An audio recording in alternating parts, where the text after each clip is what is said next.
பொதுப்பணித்துறை அமைச்சர் அளித்த இந்த விளக்கமும் மாற்றம் செய்ய வேண்டும் என்று கேட்டுக்கொண்ட திருத்தங்களும் அவை குறிப்பில் ஏற்றப்படுகிறது. அதுக்கேற்றாமல் திருத்தங்கள் செய்யப்படும். மாண்புமிகு உறுப்பினர் திருமதி பிரேமலதா விஜயகாந்த் அவர்கள்.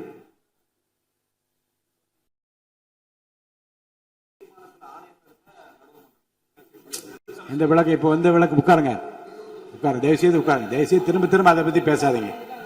இல்ல இது பாருங்க, நீங்க தயவுசெய்து உட்காருங்க.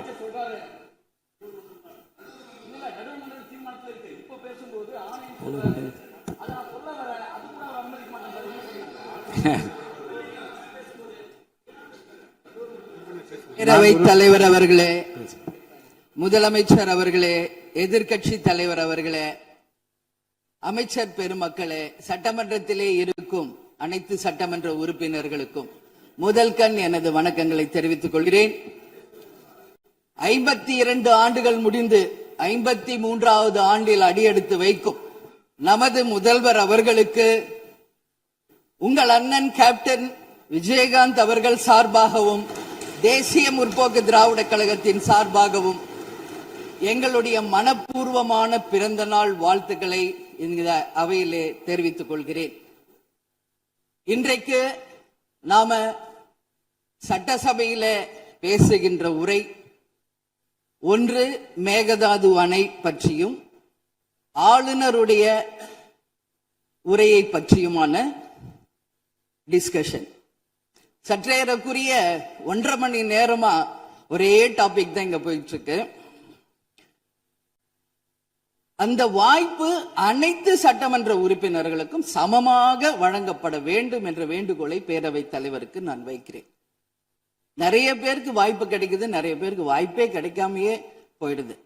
இது சட்டமன்றம், எல்லாருக்கும் ஈக்குவாலிட்டி, எல்லாருக்குமே வாய்ப்பு தரணும் பேசுறதுக்கு.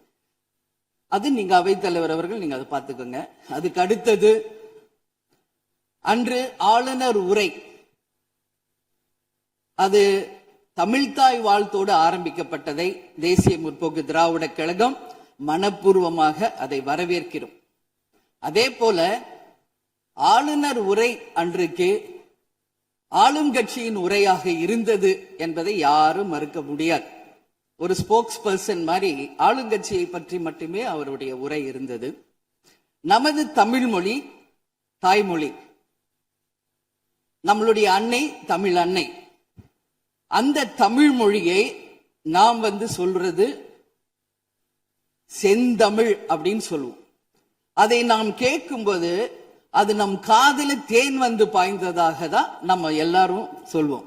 ஆனால் அன்றைக்கு ஆளுநர் உரையில் 37 நிமிடங்கள் அவர் பேசியதாக ஒரு குறிப்பு இருக்கு. ஆனா 37 தவறுகள், தமிழை பற்றி உச்சரித்தவை அத்தனையுமே மிக மிக ஒரு வேதனையான ஒரு விஷயமாக இங்க நான் பார்க்கிறேன். நம்மளுடைய தலைவர்கள், அறிஞர் அண்ணாவாகட்டும், கலைஞராகட்டும், ஐயா காமராஜர் ஆகட்டும், அனைத்து பெருந்தலைவர்கள், அதே போல வேலு நாச்சியார், இது போன்ற அவர் ஒவ்வொரு பேரை சொல்லும் பொழுதும் முற்றிலுமாக அவருடைய உரையில அத்தனை பிழைகள் அன்றைக்கு இருந்தது. உறுப்பினர் உட்காருங்க, உட்காருமா, உட்காருங்க, நான் பேசுறேன், உட்காருங்க. இல்ல உட்காருங்க ப்ளீஸ். மாண்புமிகு உறுப்பினர் ஆளுநர் உரை மீது சொல்லுகிற போது தமிழ் உச்சரிப்பு பற்றி அவர் குறிப்பிட்டார்கள். வேறு மாநிலத்தை சேர்ந்த ஒரு ஆளுநர் அரசின் சார்பில் இங்கே தன்னுடைய உரையை அவைக்கு படிக்க வந்தபோது புதிதாக தமிழகத்தில் வந்திருக்கிற வேறு மாநிலத்தை சேர்ந்த நம்முடைய ஆளுநர் முதலில் எல்லா தலைவருடைய பெயரையும் உச்சரிக்க முயன்றதை நாம் முதல்ல பாராட்ட கற்றுக்கொள்ள வேண்டும்.